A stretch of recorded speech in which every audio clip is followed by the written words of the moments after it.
بالله من الشيطان الرجيم بسم الله الرحمن الرحيم ما كان لبشر أن يؤتيه الله الكتاب والحكم والنبوة ثم يقول للناس كونوا عبادا لي من دون الله كونوا عبادا لي من دون الله ولكن كونوا ربانيين بما كنتم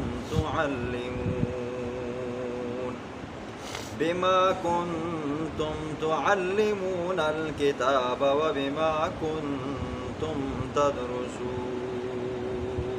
صدق الله العظيم۔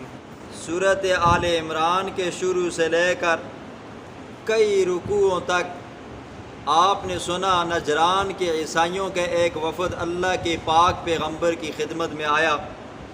آنے کا مقصد سیاسی پناہ تھی، لیکن کچھ دن رہنے کے بعد بیچ میں مذہبی باتیں بھی شروع ہو گئیں۔ حضور صلی اللہ علیہ وسلم ان کے سوالوں کے جواب دیتے، وہ سوال کرتے، حضور جواب دیتے۔ آخر کار اللہ کے پیغمبر نے ان کو چپ کروایا، تو ان 60 آدمیوں میں سے ایک عیسائیوں کا ایک بڑا پادری عالم بھی تھا جس کا نام ابو رافع تھا۔ اس نے کہا حضرت تو کیا آپ کا کیا خیال ہے ہم اپنے آباء و اجداد کا دین چھوڑ دیں، اور جس طرح عیسائی لوگ حضرت عیسیٰ علیہ السلام کو اللہ کا بیٹا اور الہ مانتے تھے، تو کیا ہم آپ کو الہ مان لیں، ایسے ہم آپ کی خدمت کیا کریں، ایسے الہ آپ کو بنایا کریں؟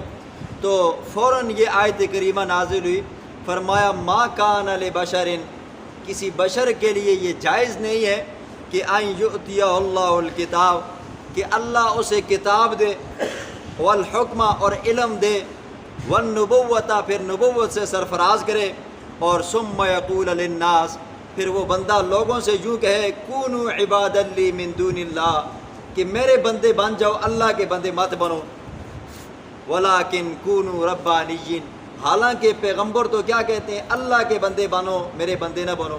تو یہ آیت کریمہ اللہ نے اتار کر عیسائیوں کے عقیدے کی نفی کی، یہودیوں کے عقیدے کی نفی کی، مشرکین مکہ کے عقیدے کی نفی کی۔ یہودیوں نے حضرت عزیر کو اللہ کا بیٹا بنایا اور اپنا خدا اور الہ بنایا، حضرت عیسیٰ کو اللہ کا بیٹا بنایا اور عبادت کی۔ پھر اسی طرح مشرکین نے اور صابئیوں نے اللہ کی نورانی مخلوق کو بیٹیاں بنایا اور پھر ان کی کیا کی جی، عبادت کی۔ تو اس آیت کریمہ سے اللہ نے فرمایا کسی بشر پیغمبر کے لیے جائز نہیں ہے کہ وہ کیا کرے جی، وہ یوں کہے کہ میری عبادت کرو، اللہ کی عبادت نہ کرو جی۔ آج جب پہلی آیت کریمہ کا پہلا لفظ اللہ نے کمال کا جواب دیا، فرمایا ما کان لبشر، کسی بشر کے لیے جائز نہیں ہے جی۔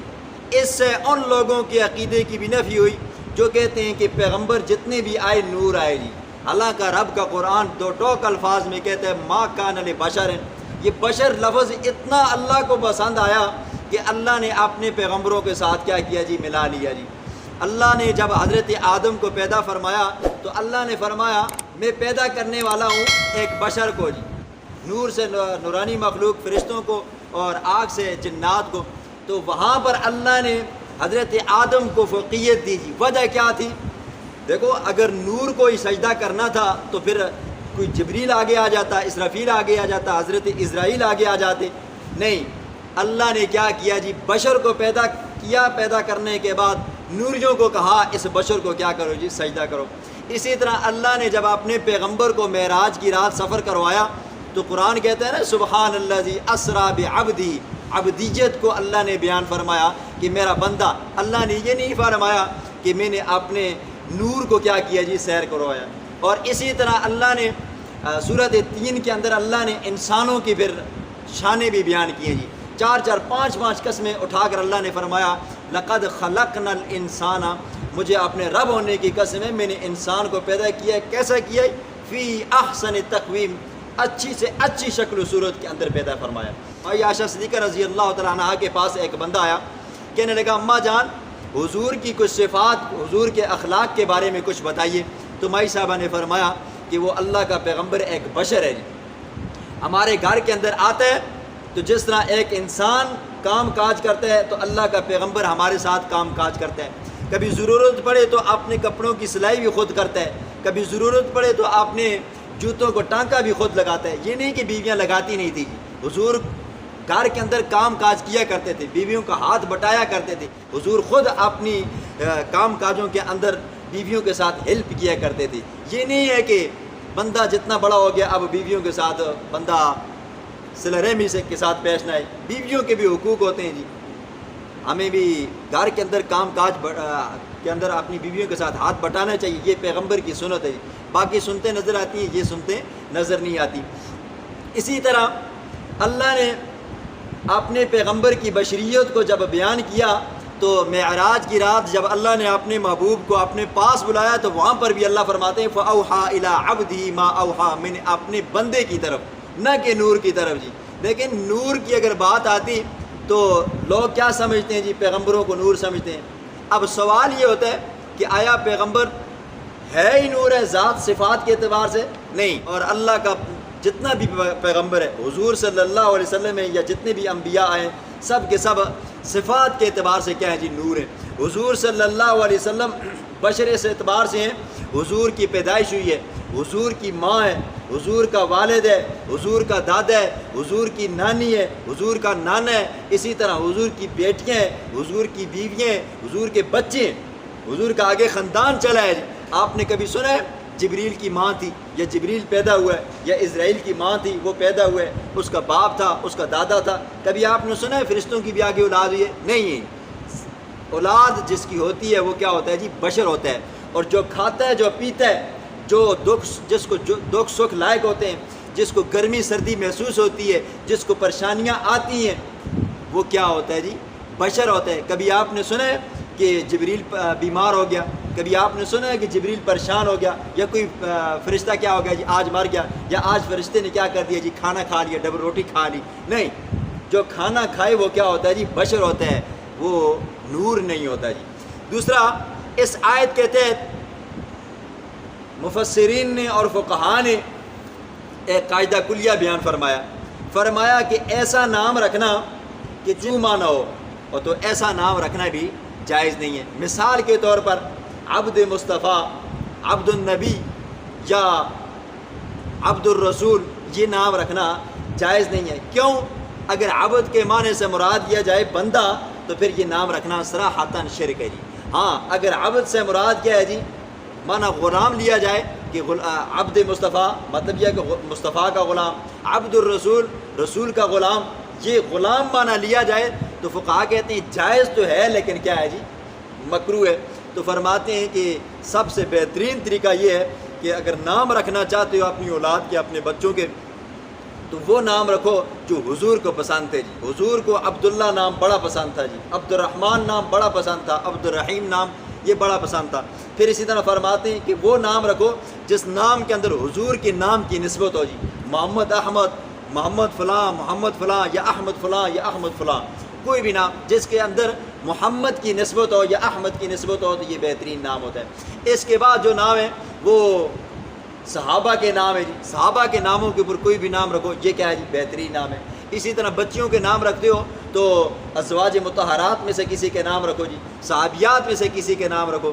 اسی طرح اور بھی بہترین ناموں میں سے انبیاء کے نام ہیں جی۔ آج ہمارے ہاں جب نام رکھا جاتا ہے نا جی، سب سے بڑی بیماری عورتوں کو یہ ہوتی ہے، نام رکھو تو کہتی ہیں یہ ہمارے محلے میں یہ اس کا نام ہے، یہ پھوپھی کے بیٹے کا نام ہے، یہ چاچے کا نام ہے۔ تو نام رکھنے سے کیا وہ بچہ وہ بندہ تبدیل ہو جاتے ہیں یا مکس ہو جاتے ہیں یا گم جاتے ہیں؟ نہیں، حضور صلی اللہ علیہ وسلم کے بیٹوں کے نام ہے طیب طاہر جی، کتنے صحابہ کے آگے نام ہے، ابو بکر صدیق کا نام ہے، آگے کتنے صحابہ کا نام ہے، حضرت عمر فاروق کا نام ہے، آگے کتنے عمر فاروق ہیں جی۔ اسی طرح آج بھی عرب کے اندر جاؤ نا جی، دیکھو، آپ نے دیکھا بھی ہوگا سنا بھی ہوگا، کتنے ایسے ہیں جن کا نام احمد ہی احمد، احمد ہی احمد ہے، محمد ہی محمد نام ہے جی سب کے۔ تو یہ نام رکھنا یہ نسبتیں ہوتی ہیں جی، نہ کہ یہ ہے کہ ہم اس کے نام کے اوپر اپنا نام نہ رکھیں، تو نام رکھیں گے تو فلاں بندہ خفا ہوگا، ناراض ہوگا، ناراض ہوتا ہے تو ہو جی، پیغمبر کا نام رکھنے پر وہ اگر ناراض ہوتا ہے تو بے شک ہو، آپ اس کی پرواہ مت کریں، آپ نام کی پرواہ کریں۔ فرمایا حضور صلی اللہ علیہ وسلم نے فرمایا بچوں کی بھی حقوق ہیں جی، اولاد کے بھی حقوق ہیں۔ پہلا حق یہ ہے کہ بچے کا نام اچھا رکھا جائے، دوسرا حق یہ ہے کہ اس کی تربیت اچھی کی جائے، اور تیسرا حق یہ ہے کہ اس کو پال پوس کر بڑا کر کے اس کی شادی کی جائے۔ آج ہمارے نام ایسے ہوتے ہیں کہ اللہ معاف کرے جی، ہمیں ناموں کا معنی ہی نہیں آتا پہلے، یا نام رکھے ہوتے ہیں تو مکس نام رکھیں، آدھا اردو آدھا انگلش رکھا ہو جائے، ماڈرن قسم کا نام رکھا ہوتا ہے، اور حالانکہ نام کی بڑی اثرات ہوتے ہیں۔ حضور صلی اللہ علیہ وسلم کے پاس جب کوئی بندہ آتا، حضور صلی اللہ علیہ وسلم دیکھتے کہ اس بندے کا نام ایسا ہے جس کا اثر ٹھیک نہیں ہے، یا یہ ہے کہ یہ نام رکھنے کے اعتبار سے ٹھیک نہیں ہے، حضور صلی اللہ علیہ وسلم اس کا نام تبدیل کر دیا کرتے تھے۔ حضور نے کئی صحابہ کے نام تبدیل کیے ہیں۔ ایک صحابی رسول ہے حضرت